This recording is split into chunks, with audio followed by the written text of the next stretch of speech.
Mark, a 30 points to 10 victory here at Doncaster against London. What are your thoughts coming away from this afternoon? Oh, delighted. Delighted. It was always going to be a tricky game for us. You know, you look at them on paper, you watch them, they're not far off, they're desperate, and they've got some good players. You know, you look at the pack of forwards, you think, wow, you know, before long they're going to turn the corner. But I was delighted with us. I thought that we were a bit scratchy in the first 40 minutes. We realigned itself at half time and said a few words, and the response were obviously evident for everybody to see. So delighted. We've got a bit of substance. We've got a bit of something about us. You know, we've got a bit of pride in his defence. And you know, they scored a try from a kick in the first half. They scored a dodgy try at the end there. So you know, we're working really hard for each other. And when you've got that, you've got a special group. And I said to him before the game, I said, look, you know, we've got a real good group here with good blokes. And good blokes usually turn up for each other, and I think, you know, people can see that.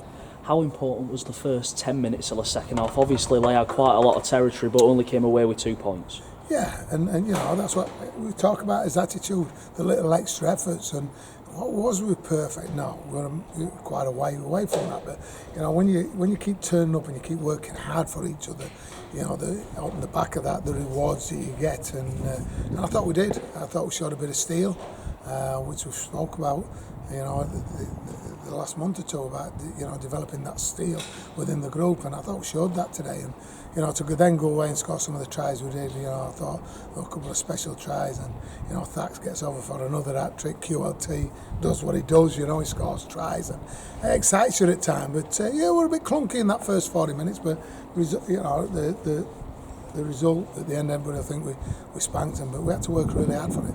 When we talk about the extra 1%ers, it's usually in defence, but obviously Q's trying the second half, almost envisaging there will be a mistake, and he were right there to pull the effort away. Yeah, and he does. That's what he does, the little things. And you know, it's been a breath of fresh air for us.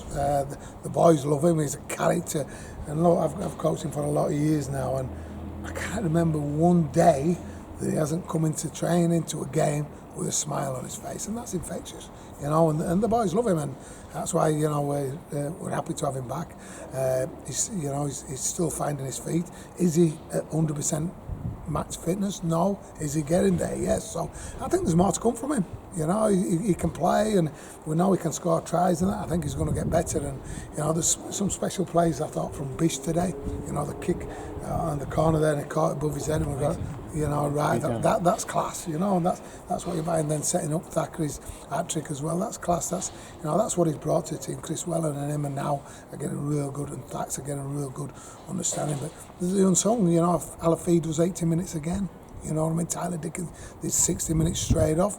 You know, and Heaven Hodgson, the people goes unnoticed. You know, they're the special sort of players that we've got in this group, and I'm delighted with them. Look, we're enjoying each other. They're enjoying playing. They're enjoying training, and you know, when you've got that, then you can achieve some things, and we're certainly on the right path. You mentioned Thackeray's hat-trick. Obviously, the try in the second half that I think everyone will be speaking about, when he puts Marky Wood through first of all, and then ends up on the end of the move as well. How good is it as a coach to see those moves come off? Oh, class, you know, and I put him in my notes. It was class, a bit of individual class.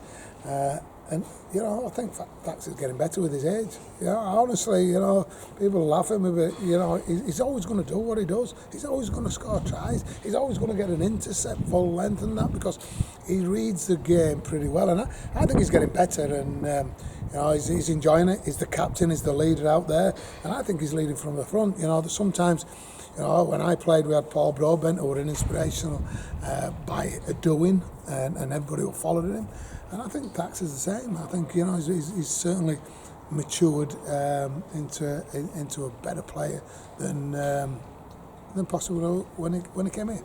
Yeah, Josh Guzdeck was back in the 21-man squad but didn't play today. How close is he now to getting back? He's on the recovery. He's absolutely on recovery. We were down to the bare bones today, you know, a few injuries and things like that. So, you know, Guz is on the road to recovery. Yes, at some stage he will need an operation. He's fighting away to get stronger and get himself back playing. That's what he wants to do. And when the next time or at the end of the season, then, you know, he'll probably have the operation. But yeah, he's probably still a little bit away, but you know, give him a bit of a boost, put him in the 21-man squad. But if I'm honest, they were never going to play. Moving on, obviously we're back to Featherstone next week, playing Newcastle Thunder, who are a full-time side in their own right. What are you expecting from them? They've got some good players, and they played really well the other week against Widnes. You know, there's people like Josh Woods not playing, Akil Matai, there's Foster, who's a Super League player, there's Dale, who's a good player. They've got plenty of good players, and they've got the link with Wigan as well, so you don't know what to expect, but they can play and they can challenge you. And you know, it's one of them games that if we come out of the game on Friday with them scoring less than 10 or less, then we'll be winning that game. There's no doubt about that. But it's going to be a tough ask for us. But you know, we're playing well. We're working hard for each other, and we're getting just rewards at the moment. So if that continues, then you know we'll be in a good place on Friday night. And obviously Martin Riley left in the week. We've got you say we'll be down to the bare bones. Are you looking for some more reinforcements? Well, 100%, and you know, we're very close to getting a couple of people over the line. So you know, there's. It's a tough weekend for everybody, isn't it? Especially the Super League clubs. They've got a quick turnaround. They play Thursday or Friday, then Monday, and then some of them play again on Friday night. So yeah, we're looking, and we're always going to be looking over the next week or two to try and fetch some reinforcements in. So watch this space. We need one or two. There's no doubt about it. To add to the squad. I'm hoping that we can get Tom Owens back at some stage as well, because I think he's been good for us, and I know he's enjoyed his time. I know he played for Featherstone on Friday as well. So yeah, we're certainly on the lookout.